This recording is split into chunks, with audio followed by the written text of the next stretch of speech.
2025-ci ildə 189 mindən çox şəxs işlə təmin olunub. Dövlət Məşğulluq Agentliyi İdarə Heyətinin sədri Hasil Abbasov ötən ilin yekunlarına dair mətbuat konfransında bildirib ki, Azərbaycanın vakansiya bankında 60 mindən çox yer var. 2025-ci ildə 448 işə götürənlə əmək haqqının bir hissəsinin maliyyələşdirilməsi xidməti icra edilib.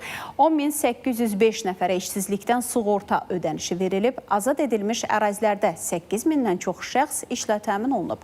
Hasil Abbasov növbəti 4 il ərzində bəzi peşələrin aktuallığını itirəcəyini də diqqətə çatdırıb.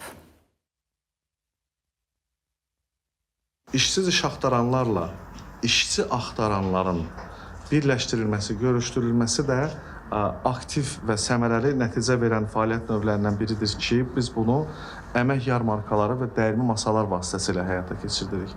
2025-ci il ərzində ümumilikdə Dövlət Məşğulluq Agentliyi 218 əmək yarmarkası təşkil edib.